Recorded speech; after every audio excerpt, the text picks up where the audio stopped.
Bismillahirrahmanirrahim. Assalamualaikum warahmatullahi wabarakatuh.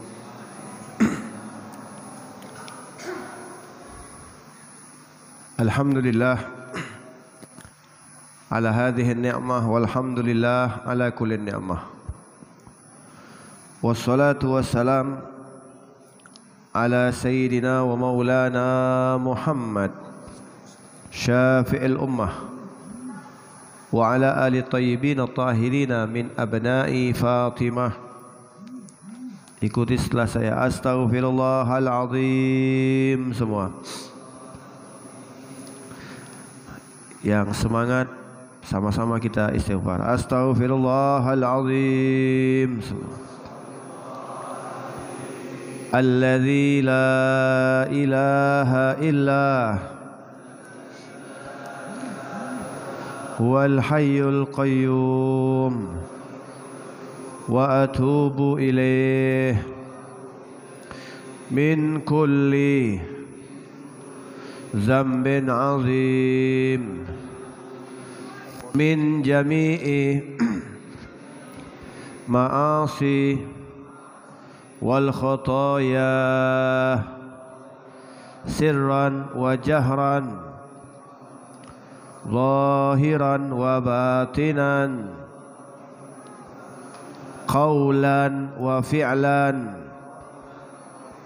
sam'an wa basaran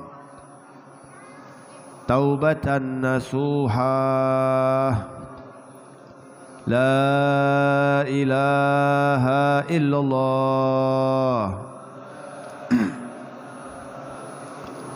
La ilaha illallah La ilaha illallah Muhammadur Rasulullah sallallahu alaihi wa alihi wa sahbihi wa sallam. Kalimatu haqqin 'alaiha nahya wa 'alaiha namut wa 'alaiha nub'ats insyaallah taala minal aminin. Amin ya rabbal alamin. Para orang tua kita yang hadir, yang berada di Masjid Riyadhus Shalihin, kita doakan orang tua kita, semoga mereka panjang umur, sehat walafiat. Para tuan guru, wabil khusus Guru Subiani, kita doakan semoga beliau panjang umur, sehat walafiat. Dan para tuan guru lainnya yang mohon maaf tidak disebutkan namanya satu persatu, namun kita doakan para guru-guru kita, juga para pengurus daripada Masjid Riyadhus Shalihin, semoga selalu ditambah-tambah keberkahan daripada Allah Subhanahu wa taala. Jamaah salat maghrib, jamaah salat isya, jamaah pengajian ataupun kajian setiap malam Sabtu yang dibimbing langsung oleh guru kita, Guru Subiani. Semoga keberadaan kita pada malam ini menjadikan diri kita makin hari makin baik dalam kita mendekatkan diri kepada Allah Subhanahu wa taala. Maka langkah yang pertama yang harus kita lakukan adalah selalu mengucapkan kalimat syukur. Alhamdulillah. Yang semangat mengucapkan syukur dengan mengucapkan kalimat Alhamdulillah. Karena ucapan ini tidak boleh main-main. Ucapan Alhamdulillah ini adalah ucapan yang sangat luar biasa. Kelihatan biasa tapi manfaatnya luar biasa. Pernah ditawarkan, bahkan dikatakan dalam satu hadis, kalau sekiranya, kata Nabi, umatku, siapa umatku? kita. Pian sabarataan semuanya kita. Salah satu dari umatku kata Nabi, Allah Subhanahu wa taala berikan kepada dia satu dunia beserta isi-isinya. Bukan hanya batu licin ya. Bukan hanya Kalimantan Selatan. Bukan hanya pulau-pulau yang ada di Indonesia, tapi satu dunia. Dari mulai benua-benua Amerika, Eropa semuanya beserta kekayaannya Allah berikan kepada satu orang dari umat Nabi Muhammad. Mulai dari tambang-tambang emas dan semua tambang-tambang yang ada diberikan. Kekuasaan, tahta, jabatan dikasihkan kepada satu hamba ini. Summa qala alhamdulillah, kata Nabi. Kemudian orang ini mengucapkan alhamdulillah. Karena qaulu alhamdulillah, kata Nabi, ucapan alhamdulillah yang diucapkan itu lebih afdal, lebih utama daripada dia mendapatkan dunia beserta isinya. Bahkan alhamdulillah tamlaul mizan. Ucapan alhamdulillah akan memenuhi timbangan mizan kita nanti di hari kiamat. Alhamdulillah. Pertanyaan saya buat bapak-bapak, ibu-ibu, adik-adik yang ada di sini, tolong jawab yang jujur. Lebih banyak dosa, lebih banyak pahala? Jujur aja, jujur. Lebih banyak dosa, lebih banyak pahala? Hah? Dosa pahala? Jangan ragu-ragu, jangan ragu-ragu. Dosa pahala? Tuh semangat lagi, dosa. Orang yang banyak dosa tempatnya surga neraka. Nah, semua kita udah tahu jawabannya, tapi kita setiap selalu berdoa meminta kepada Allah, masukkan kami ke dalam surga ya Allah. Betul enggak? Bujur kada? Kita semuanya berdoa di dalam sholat minta supaya masuk surga. Ya Rabb, masukkan kami ke dalam surga. Minta supaya kita berada di dalam kenikmatan yang sangat luar biasa. Tapi kalau masuk surga dosanya banyak, bagaimana bisa? Bagaimana bisa orang tersebut masuk ke dalam surga sementara dosanya banyak? Maka di sini Allah khususkan untuk kita umat Nabi Muhammad diberikan kelonggaran, diberikan keringanan, diberikan kemudahan oleh Allah Subhanahu wa taala.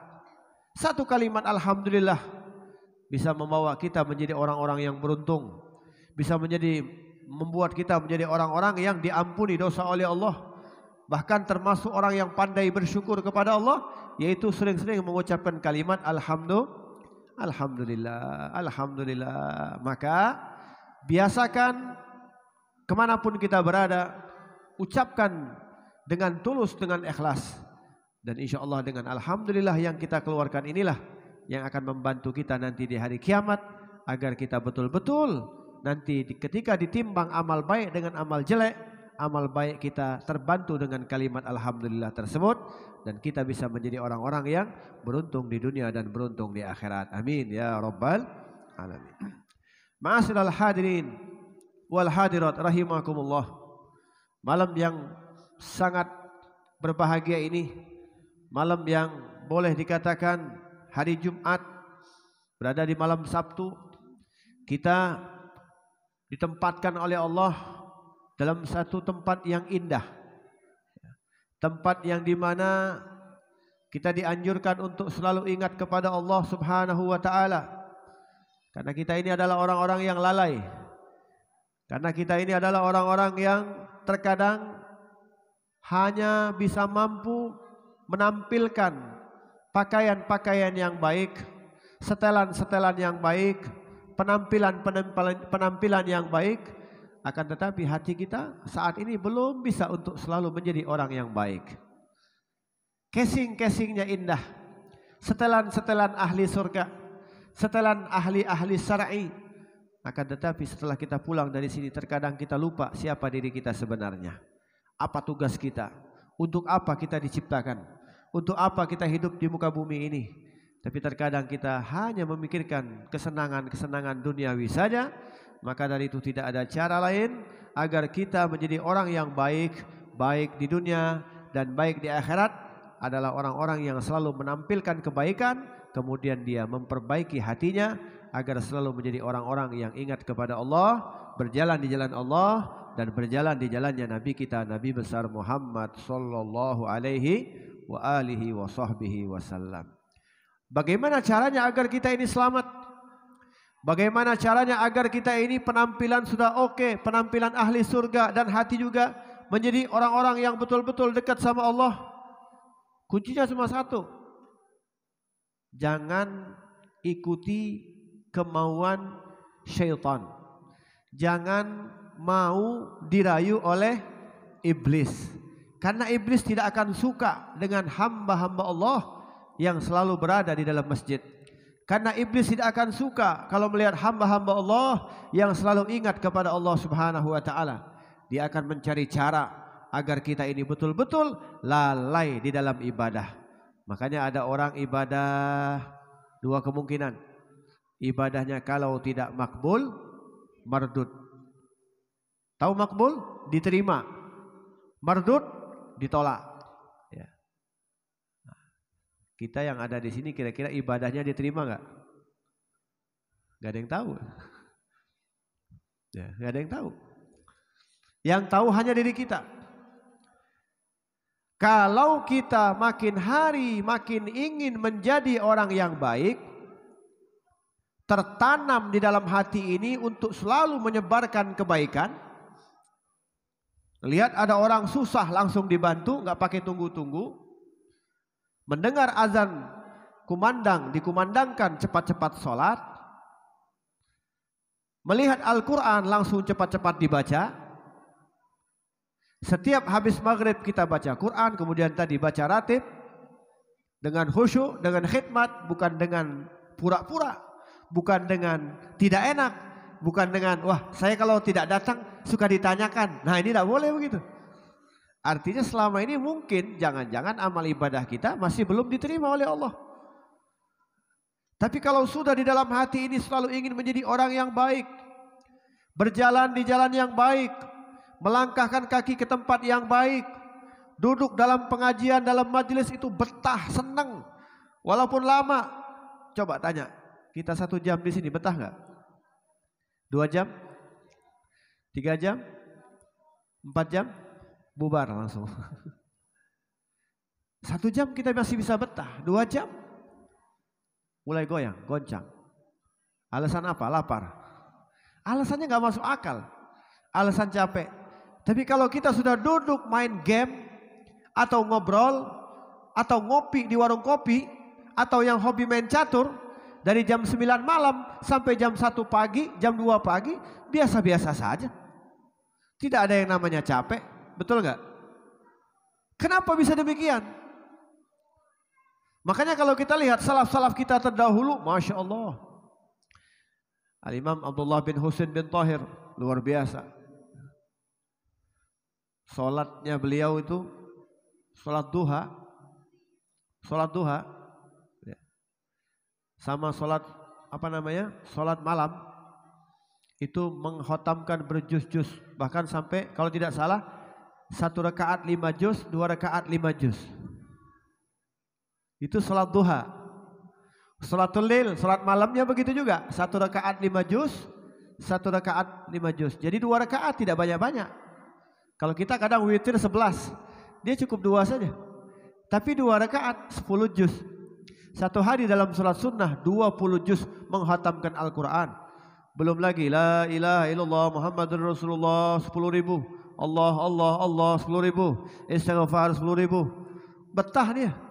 Kenapa mereka bisa betah? Sama dengan kita yang hobi main game, sama dengan kita yang hobi nongkrong di warung kopi. Kenapa bisa betah?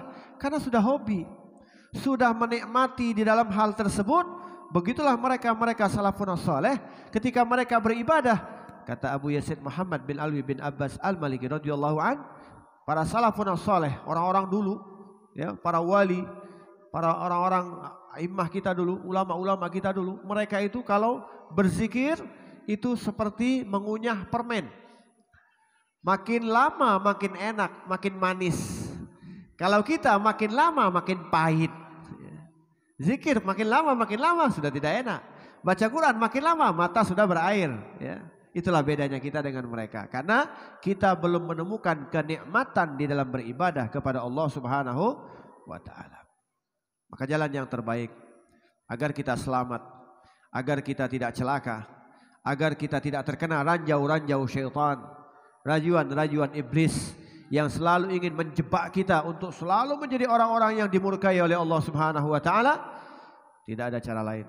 Yang mau tulis silakan ditulis ya. Mudah-mudahan bermanfaat. Biasakan kita hadir ke dalam majalisil ilm. Kata Nabi, qayyidul ilm bil kitabah. Tuntutlah ilmu itu dengan tulisan. Kita tulis, enggak bawa pena, bawa buku, ada HP dicatat agar kita pulang dari sini betul-betul mendapatkan ilmu yang bermanfaat. Amin ya rabbal alamin. Habib, kenapa harus dicatat? Bukan saya yang suruh, Nabi yang suruh. Nabi yang suruh, qayyidul ilm bil kitabah. Karena level-level kita ini level-level pelupa. Begitu kan? Di sini ingat sampai rumah lupa. Tak usah jauh-jauh. Kita kondangan ya. Pergi ke acara pernikahan. Jumpa sama satu orang yang baru kenal. Dari mana pian? Oh, ulun dari sini. Siapa nama pian? Fulan disebut. 5 menit kemudian nanya lagi, tadi namanya siapa ya? Baru 5 menit udah lupa nama. Ini baru nama. Bagaimana dengan hadis? Bagaimana dengan Quran? Bagaimana dengan ittiba yang lain-lainnya? Maka dari itu ya biasakan. Biasakan kita ada guru kita di sini ya. Jangan sampai ucapan yang dikeluarkan dari guru-guru kita itu sia-sia begitu saja. Kita catat, mudah-mudahan mungkin tidak sekarang tulisan ini. Tulisan ini akan bermanfaat mungkin 20, 30 tahun yang akan datang akan menjadi teman kita untuk kita belajar ataupun mengulang-ulangin pelajaran ataupun menjadikan harta warisan untuk anak keturunan kita agar mereka betul-betul menjadi orang-orang yang baik di hadapan Allah Subhanahu wa ta'ala. Amin ya rabbal. Jadi level kita nih semua, pian sabarataan termasuk saya, itu masih terkena dengan ranjau-ranjau syaitan. Iblis itu luar biasa. Kalau dia mencegah, jangan ke masjid. Gak usah ke masjid. Oh, itu bahaya kalau ke masjid. Membuat engkau begini. Tetap kita ke masjid. Begitu sampai di masjid, tetap kita ibadah. Digoda lagi sama dia, digoda lagi, terus kita tetap ibadah. Akhirnya apa? Dia tidak akan nyerah. Dia mainkan hati. Agar apa? Agar ada sifat sombong. Dalam hati akan dimainkan sama iblis. Masya Allah, engkau inilah orang yang hebat. Engkau inilah orang-orang yang dekat sama Allah. Ya, tetanggamu enggak seperti engkau. Wah, lama-lama kita tertipu. Ya, kita terlena. Timbul sifat ujub, merasa angkuh, merasa diri lebih hebat dari orang lain. Kamu siapa? Kemaju juga jarang. Saya lihat. Wah, kalimat ini keluar. Menyebabkan gugur semua amal ibadah yang telah kita lakukan. Nah, maka dari itu ada 3 benteng. Silahkan ditulis, mudah-mudahan bermanfaat.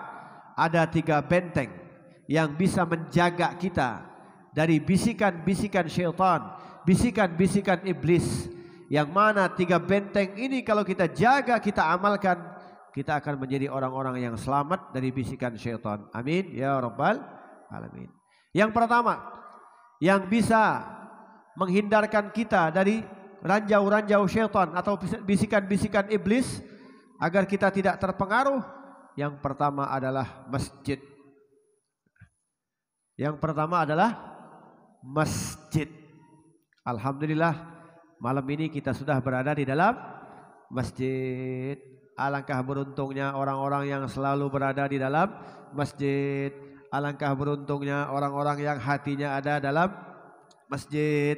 Alangkah beruntungnya langkah-langkah kaki yang selalu menuju ke dalam masjid. Ingat, orang yang datang ke masjid itu adalah orang-orang yang menjadi tamunya Allah. Maka masuk sini jangan salah niat. Ya, masuk niatkan nawaitul i'tikaf. Kita i'tikaf di sini. Kita duduk, kita zikir, ingat sama Allah. Apalagi orang-orang salaf-salaf kita dulu luar biasa. Mereka-mereka itu apapun kejadian yang mereka alami, baik itu nikmat syukur ataupun mendapatkan ujian, mereka tidak akan lari dari masjid. mereka selalu beribadah kepada Allah, mereka selalu sujud di dalam masjid, dan mereka selalu menjadikan diri mereka sebagai hamba-hamba Allah yang patuh kepada Allah Subhanahu wa ta'ala. Masjid, saya teringat ini tentang masjid. Ada satu sahabat Nabi, ya Bu ya, sahabat Nabi ini rumahnya ini jauh dari masjid. Jadi kalau dia mau ke masjid itu harus kadang-kadang dengan berlari, kadang-kadang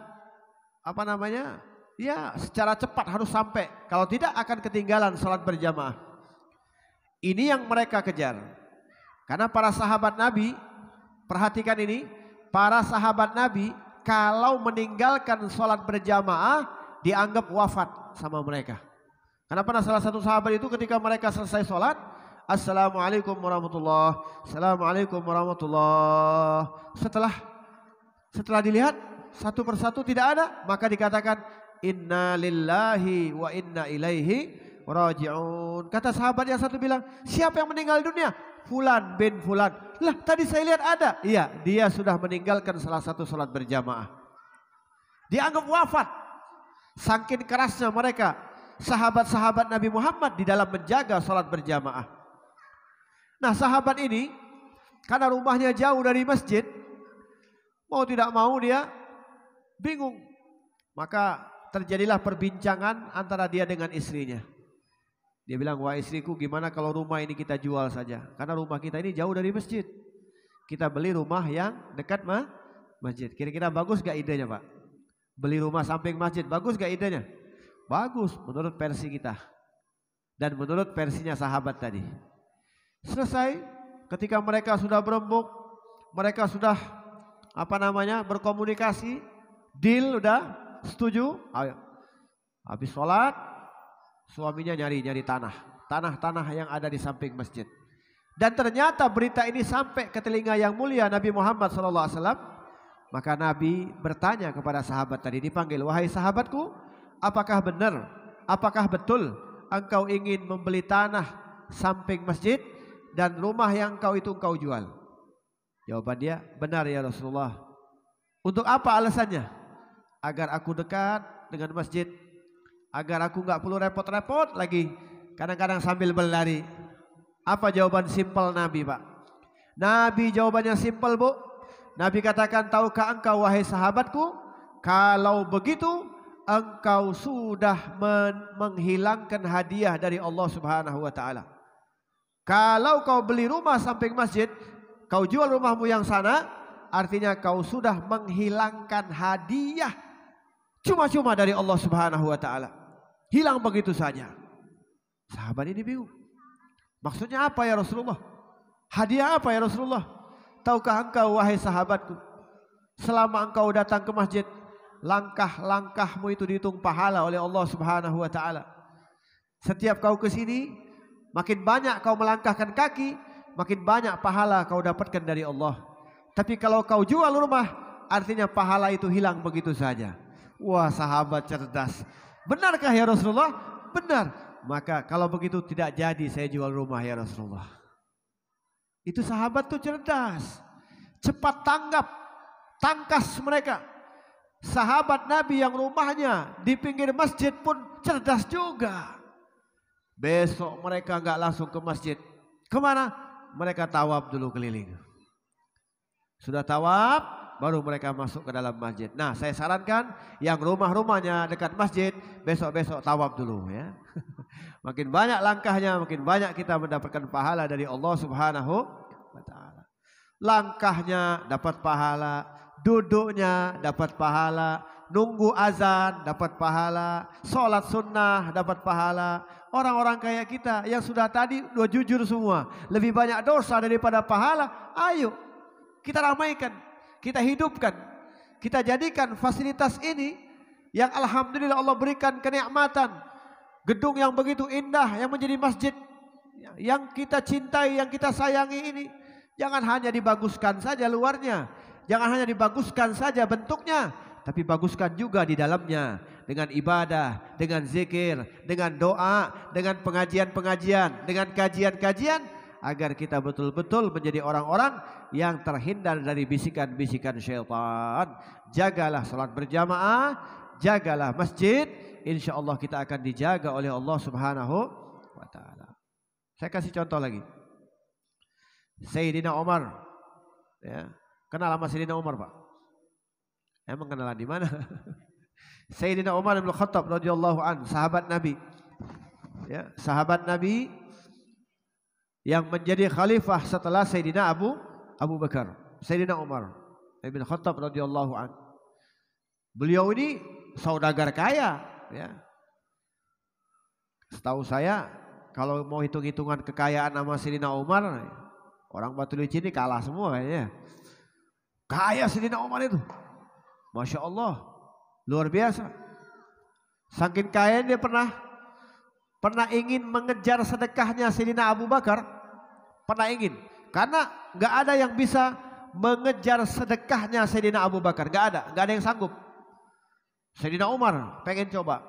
Dia bilang, kalau hari ini dapat goal bisnis, ya itu bahasa kita tuh ya.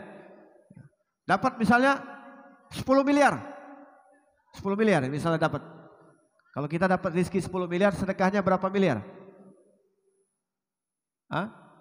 Misalnya dapat rezeki 10 miliar, sedekahnya berapa miliar kira-kira? Nyampe gak 1 miliar? Kayaknya gak nyampe kayaknya ya. Paling sedekahnya 100-200 juta ya.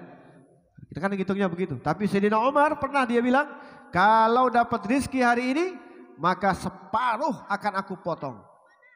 Jadi kalau dapat 10, 5 miliar sedekahnya. Ada nggak yang kayak begitu kira-kira dari kelompok kita kira-kira? Kalau untung hari ini 1 juta, sedekah 500 ribu ada nggak? Mikir-mikir dulu ya. Nanti dulu ini bayar ini dulu. Kita banyak hutang lah, banyak cicilan. Beda dengan salaf-salaf kita beda. Makanya keberkahan itu udah mulai hilang sekarang ini. Orang-orang dulu tuh luar biasa, hidup mereka penuh dengan keberkahan. Makanya walaupun harta mereka kelihatan sederhana, tapi mereka mampu bikin masjid, bikin sekolah, ya kan? Ya, orang-orang dulu. Kita nih ada karena siapa? Karena ada orang dulu, betul gak? Orang dulu cukup 1 orang bangun masjid. Dia wakafkan tanah, dia bangun sendiri. Orang sekarang 1 kecamatan bangun masjid, tidak beres-beres. Ya. Cari sana, cari sini, pakai musik-musik di jalan lagi. Inna lillahi wa inna ilaihi rajiun. Kita lebih sibuk dengan urusan pribadi. Nah, berbeda dengan kita lihat Sayyidina Umar, kaya raya. Ketika dia dapat harta separuh, dapat harta tersebut, maka dibagi 2 tuh. 1 karung untuk dia, 1 karung untuk dibawa kepada Nabi. Dibawa sendiri, dipikul sama Sayyidina Umar. Ya Rasulullah, ini hartaku untuk di jalanmu. Berapa banyak yang kau sisahkan ya Umar, kata Nabi? Separuhnya. Berarti Sayyidina Umar sedekah separuh harta. Ditanya, ya Abu Bakar, Umar separuh, engkau berapa? Apa kata Sayyidina Abu Bakar? 9 toko yang ada di Mekah jual, ambil untukmu ya Rasulullah. Dia punya toko di kota Mekah ada 9, hartanya semua. Khud lakum ya Rasulullah, ambil untukmu ya Rasulullah semua. Sampai Nabi nanya, bagaimana dengan anak keturunanmu? Apa jawaban Sayyidina Abu Bakar? Aku tinggalkan untuk mereka Allah wa Rasul. Sayyidina Abu Bakar, subhanallah, gak ada yang sanggup. Sampai saat itu Sayyidina Umar mengatakan, demi Allah mulai saat ini aku tidak akan mengejar lagi sedekahnya Abu Bakar. Masya Allah, luar biasa. Kenapa mereka demikian? Karena mereka punya ta'alluq, karena mereka punya cinta, karena mereka itu para sahabat Nabi, kepengen hari-hari mereka itu Nabi itu tersenyum, Nabi itu senang, Nabi itu bahagia. Kalau kita setiap hari bikin sedih, setiap hari kita bikin nangis Nabi Muhammad. Masjid, sholat subuhnya mulai jarang-jarang. Betul gak? Pengajian, lihat-lihat dulu siapa gurunya. Kalau gurunya masukkan dalam hati, baru kita datang. Kalau gurunya guru kampung, ngantuk. Ya kan?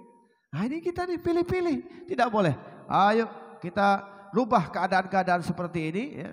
Kita jaga masjid ini dengan cara menjaga sholat berjamaah yang dicontohkan oleh Sayyidina Umar. Sayyidina Umar pernah suatu ketika Pak, beliau lagi jaga kebun. Beliau punya kebun hektaran, hasilnya melimpah ruah. Semua orang tahu kalau hasil kebun beliau itu melimpah ruah. Suatu ketika Beliau duduklah di tempat bangunan yang dia bangun di kebun itu sambil dia lihat-lihat kebun, lihat-lihat hasilnya, panennya. Kemudian terdengar suara azan. Kalau tidak salah azan asar waktu itu. Karena beliau dengar suara azan, beliau hendak ke masjid. Tapi karena lagi ngurusin kebun tadi, akhirnya beliau terlena. Tapi terlenanya tidak terlalu lama. Beliau sadar, astagfirullah, salat. Cepat-cepat beliau datang ke masjid. Begitu sampai datang ke masjid, beliau ketinggalan 1 rakaat salat berjamaah. Ya. Ketinggalan 1 rakaat salat. Perhatikan ini, bukan ketinggalan berjamaah, ketinggalan 1 rakaat salat berjamaah. Selesai salat, beliau nambah rakaat. Setelah itu salam-salaman, dipanggil semua oleh Sayyidina Umar. Wahai sahabatku, kemari kalian. Ada apa ya Umar, kau kumpulkan kami? Maka kata Sayyidina Umar, tahukah kalian kebun yang aku punya? Oh iya, itu kebunmu luas, hektaran, hasilnya melimpah ruah. Demi Allah, kata beliau, demi Allah, mulai hari ini seluruh hasil kebun itu aku infakkan untuk fuqara wal masakin. Sedikit pun tidak aku ambil lagi. Sahabat yang lain bingung, ya Umar, ini hasilnya melimpah ruah. Kalau dalam bahasa kita miliaran ini. Kenapa harus diinfakkan? Tahukah kalian, gara-gara kebun itu aku ketinggalan 1 rakaat salat berjamaah. Nah, besok-besok yang ketinggalan 1 rakaat jual mobil ya. Nah, jual motor ya. Gak sanggup kita mengikuti Sayyidina Umar. Kenapa? Karena beliau betul-betul cinta sama Nabi Muhammad SAW. Beliau cari dunia itu bukan untuk beliau. Beliau cari dunia itu hanya untuk menolong orang lain. Makanya beliau sanggup menginfakkan harta beliau. Kalau kita cari dunia untuk kita, untuk kebahagiaan kita, untuk kesenangan kita, ya. Tidak pernah kita berpikir cari harta itu untuk nyenengin orang lain, tidak ada. Apa ada di antara kita sengaja bangun rumah buat tamu? Mana ada. Saya teringat di kota Bogor, almarhum birahmati hayyul qayyum Al-Habib Umar bin Hud Al-Attas, yang pernah mungkin ke Bogor Cipayung, itu luar biasa. Beliau setiap tahun mengadakan perayaan Maulid Nabi 2000 kambing dari tahun 90. 2000 kambing dia potong. Setiap tahun untuk siapa? Untuk tamunya Rasulullah. Bahkan beliau pernah beli rumah kalau tidak salah di harga 3 miliar di tahun 90-an. Di kota Puncak Bogor sana. Ditanya sama orang kampung, Habib, rumah Habib sudah ada, majelis sudah besar, untuk apa beli rumah lagi yang lebih besar? Apa dia bilang? Saya beli rumah ini bukan buat saya, buat tamu-tamu saya. Loh, kok bisa ya? Beli rumah buat tamu, ada orang sini beli rumah yang harganya 10 miliar buat tamu, ada? Ada, ternyata salaf-salaf kita begitu. Mereka senang dengan tamunya. Mereka habiskan hartanya untuk apa? Untuk nyenengin tamu. Karena apa? Karena mereka mencontoh Nabi Muhammad sallallahu alaihi wasallam. Orang yang menyenangkan tamu pasti akan disenangkan oleh Allah Subhanahu wa taala. Orang yang menyenangkan tamu pasti dia akan diampuni dosanya oleh Allah. Maka dari itu ayo kita belajar. Kalau tidak mampu yang lebih besar, setidaknya kita belajar menjadi orang-orang yang baik dalam segala hal, baik dalam urusan pribadi, baik dalam urusan tetangga, baik dalam urusan sahabat, baik dalam urusan semua kemasyarakatan ini kita jaga sosialisasinya agar kita betul-betul menjadi orang-orang yang beruntung di dunia dan beruntung di akhirat. Caranya tadi jaga masjid kita ya, dengan zikrullah, dengan apa lagi? Dengan salat berjamaah, hidupkan masjid-masjid dengan beribadah kepada Allah agar kita betul-betul menjadi orang-orang yang mencerminkan kita adalah orang-orang yang selamat di dunia dan selamat di akhirat. Amin ya rabbal alamin. Kemudian yang kedua yang bisa menjadikan benteng kita agar terhindar dari bisikan-bisikan syaitan adalah qiraatul Quran. Bacalah Al-Quran. Kapan bacanya? Kapan saja. Mau habis maghrib boleh, ba'dal isya boleh. Bahkan Imam Syafi'i beliau itu setiap setiap hari tidak kurang dari 2 kali khatam Quran. Imam Syafi'i. Kemudian kita berapa kali khatam Quran? Setahun sekali. Bulan suci Ramadan. Ada orang bilang sama saya, alhamdulillah Bib, tahun ini kita khatam 5 kali khatam Quran. Masya Allah. Berapa kali? 5 kali khatam Quran. Tahun kemarin? Iya. Bacanya di mana? Di masjid. Oh, tadarusan? Iya. Yang baca berapa orang? Yang baca 50 orang. Bangga lagi, ya Allah, cerita kemana-mana. Ini akhir zaman nih, seperti itu. Ibadah sedikit bangga kemana-mana, cerita kemana-mana. Tapi beliau Imam Syafi'i setiap hari 2 kali khatam Quran. Karena Quran ini penting. Ya, ingat Quran ini penting sekali akan dibaca. Rumah yang dibacakan Al-Quran adalah rumah yang beruntung. Rumah yang akan didatangin oleh malaikat-malaikat rahmat. Rumah yang jarang dibacakan Al-Quran, yang datang bukan malaikat, tapi setan-setan gentayangan. Setan-setan yang akan mengganggu, setan-setan yang akan merusak hubungan rumah tangga tersebut. Makanya Bapak Ibu, kalau rumahnya gersang, rumahnya kagak enak, rumahnya kagak nyaman, jangan-jangan di rumah tersebut jarang sekali dibacakan Al-Quran. Makanya penting ya, kita membaca Al-Quran. Badal maghrib surat As-Sajadah misalnya ya, atau tambah lagi surat Al-Waqiah, surat Yasin. Ini penting ini. Ini luar biasa. Siapa yang membacanya pasti akan selamat. Karena kita ini perlu untuk membaca Al-Quran agar kita nanti mendapatkan syafaat. Yang dapat memberikan syafaat pertolongan kita nanti di alam barzakh adalah Al-Quran. Saya kasih contoh nih. Ada seorang ulama takziah. Ya. Ulama ini takziah. Kemana? Bukan ke orang kawin ya. Takziah itu ke orang yang sudah mati atau wafat, meninggal dunia. Ulama ini bersama murid-muridnya takziah. Begitu sampai di depan rumah tadi, tiba-tiba diherankan dengan mayat ini mengeluarkan cahaya. Kakinya bercahaya, perutnya bercahaya, kepalanya bercahaya. Sampai semua orang itu terkagum-kagum melihat mayat ini bercahaya. Bukan dari lampu, tapi mengeluarkan cahaya. Kalau kita lagi takziah, mayatnya mengeluarkan cahaya, kira-kira masih duduk di situ atau lari kira-kira? Enggak, masih bisa bertahan gitu ya, karena cahaya. Yang lebih mengherankan lagi, saat semua orang lagi baca doa, mayat ini duduk. Hidup kembali mayat ini. Misalnya bapak-bapak nih, ya lagi takziah, mayat nih. Kita lagi baca la ilaha illallah, tiba-tiba mayatnya duduk. Lanjut gak tahlilnya kira-kira? Hah? Tahlilnya dilanjut gak? Bukan hanya duduk, bertanya lagi karena yang datang nih ulama, jadi gak ada rasa takut. Ditanya, hal nazartum, apakah kalian melihat sesuatu? Kata ulama tadi, na'am, nazarna an-nur, kami melihat cahaya. Maka mayat itu mengatakan, tahukah kalian cahaya apa itu? Itulah cahaya surat As-Sajadah yang tidak pernah aku tinggalkan setiap habis maghrib. Belum lagi di sampingnya ada surat Yasin, ada suratul Waqiah, ada suratul Mulk, surat-surat pendek yang aku baca, dan mereka ini akan menjagaku nanti di alam barzakh. Habis ngomong begitu meninggal lagi orang tadi. Masya Allah, ini pelajaran buat kita. Ternyata surat-surat pendek yang ada di Majmu' Syarif, ya, yang kitabnya kecil itu yang ada Yasin, Waqiah, Tabarok, ternyata itu luar biasa. Maka jangan kita tinggalkan habis maghrib, bacalah Al-Quran. Gak sanggup 1 juz yang pendek-pendek saja.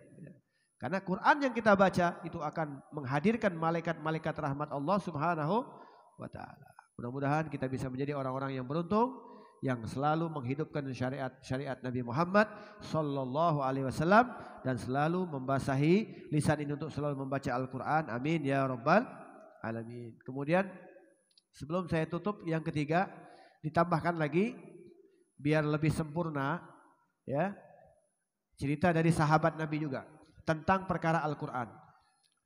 Ini sahabat Nabi namanya Usaid bin Hudayr. Sering saya bahas ini agar semuanya paham. Usaid bin Hudayr, ya.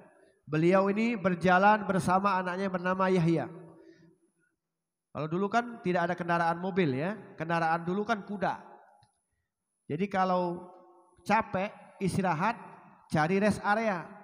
Kalau kita rest areanya kan restoran, pom bensin, ya kan? Toilet umum.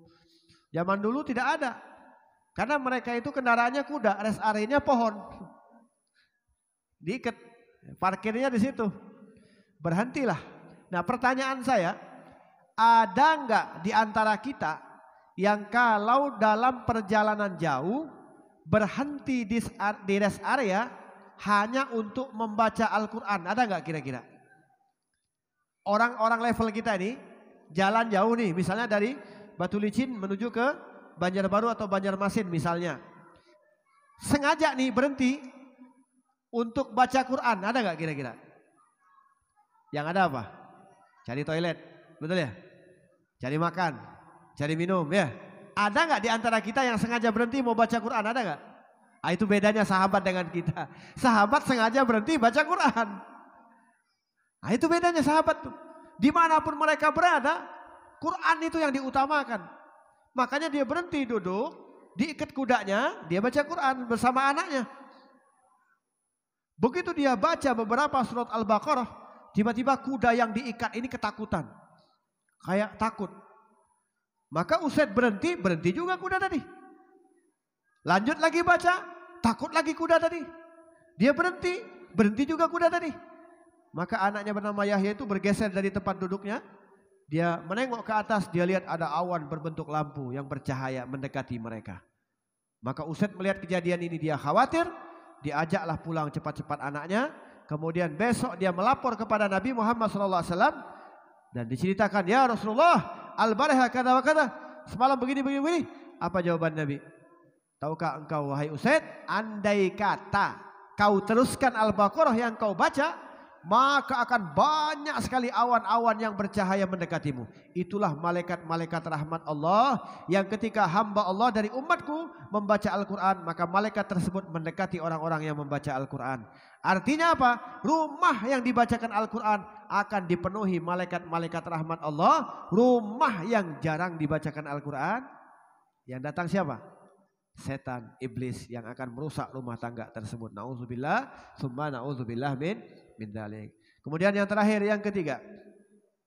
Yang ketiga, benteng pertahanan kita dari bisikan syaitan, bisikan iblis adalah zikrullah, berzikir kepada Allah. Alhamdulillah tadi kita dengarkan baca ratib Al-Haddad, di dalamnya luar biasa.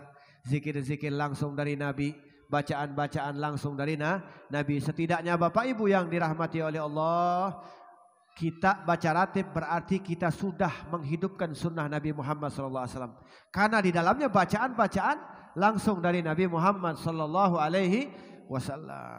Kalau kita kupas tuntas tentang ratib Haddad nggak cukup nih waktunya ya. Karena ada syarahnya, namanya syarah ratibul Haddad. Mudah-mudahan di lain waktu akan kita bahas insya Allah. Tapi setidaknya ratibul Haddad yang dibaca tadi dikarang oleh seorang ulama besar. Siapa namanya? Al-Imam Al-Habib Abdullah bin Alawi Al-Haddad. Beliau 7 tahun hafal Quran, 11 tahun hafal kitab Muwatta karangan Imam Malik. Ya, jadi belasan tahun beliau sudah menjadi mufti, luar biasa. Ya, seorang yang alim, luar biasa. Bahkan beliau menjamin siapa yang baca, ya, siapa yang baca ratib Haddad, satu orang baca akan dijaga oleh Allah 40 rumah. Satu orang baca akan dijaga oleh Allah 40 rumah.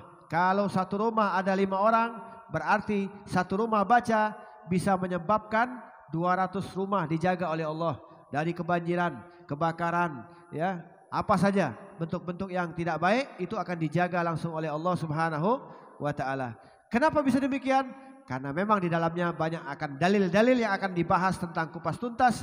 Semuanya bersumber langsung dari Nabi kita, Nabi besar Muhammad sallallahu alaihi wa alihi wasallam. Dan juga saya sarankan kalau nanti baca ratib usahakan bawa air, ya, bawa air. Air itu habis ratib diminumkan airnya. Diminumkan airnya. Dari mana, Beb? Sumbernya langsung nih.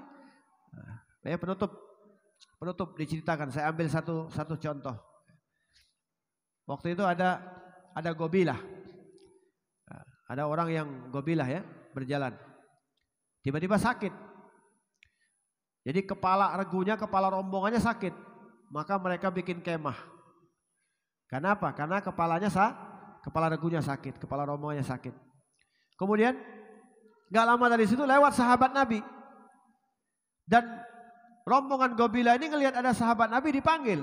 wahai sahabat Rasulullah, tolong kami. Kenapa? Pimpinan kami sakit. Ketika itu ditolonglah dengan apa? Diambilkan air, kemudian dijampi-jampi oleh sahabat tadi, kemudian ditiup oleh sahabat tadi. Karena ditiup. Silakan suruh minum kepada pimpinan tadi. Setelah diminum, sembuh. Masya Allah, sembuh. Langsung sembuh. Ya, tapi kalau yang niupnya sahabat, kalau yang niupnya kita nggak tahu nih ya. Ya, mau terasi ya. Ya, kita beda ya. Tapi setidaknya ini contoh, ditiup oleh sahabat. Diminum sembuh. Akhirnya apa? Sahabat yang satu tadi kaget. Sejak kapan kau bisa jampe-jampe katanya? Dari mana ilmunya ini? Ya.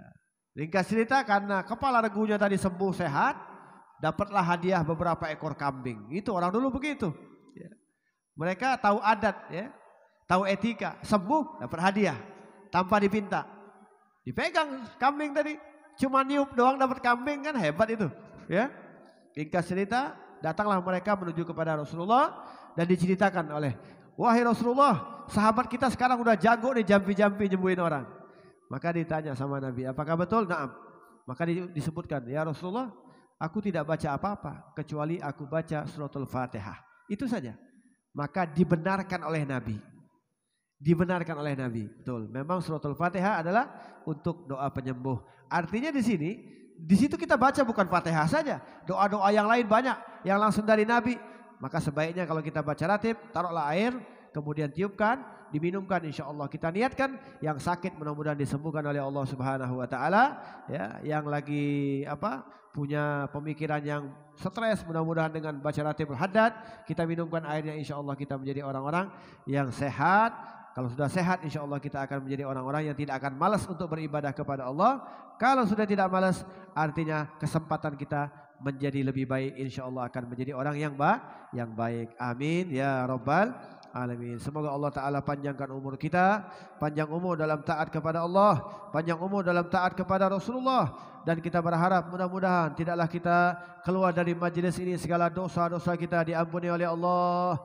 Dan kita berharap mudah-mudahan ya Allah panjangkan umur kami ya Allah, agar kami bisa memperbaiki keadaan kami makin hari makin baik. Dan kami berharap ya Allah, waj'alna minal khair, jadikan kami yang berada di dalam majlis ini ya Allah menjadi golongan manusia yang baik-baik. Iftah lana babal khair, bukakan bagi kami jalan-jalan keluar yang baik-baik ya Allah, sehingga kami semuanya ini yang hadir pada malam ini ya Allah, kami mengharap diwafatkan dalam keadaan husnul khatimah, dalam keadaan baik-baik, dalam keadaan meninggalkan anak-anak yang soleh dan solehah.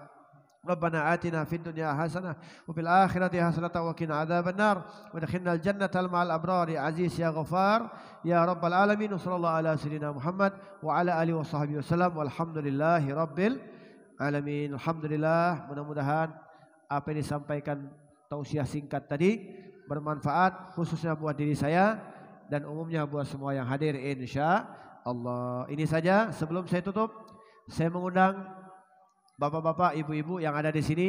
Ya, saya ada kajian umum juga setiap 1 bulan sekali. Ya, mudah-mudahan bisa hadir ya. 1 bulan sekali setiap Sabtu malam Minggu awal bulan. Ya, Sabtu malam Minggu, catat ya, Sabtu malam Minggu di awal bulan saja. Nah, dimulai setelah sholat Isya sampai dengan selesai. Tempatnya di Masjid Raya Alun-Alun, Bandung, Jawa Barat. Ya, barangkali nanti kalau mau ke Bandung datanglah awal bulan. Ya, sambil main-main, sambil tamasya, sambil jalan-jalan. Ya, malam minggunya ke pengajian saya. Jadi dunia dapat, akhirat juga dapat insya Allah. Itu saja, akhirul kalam, wabillahi taufiq wal hidayah wal afu minkum jami'an. Wassalamualaikum warahmatullahi wabarakatuh. Langsung aja ke Habib.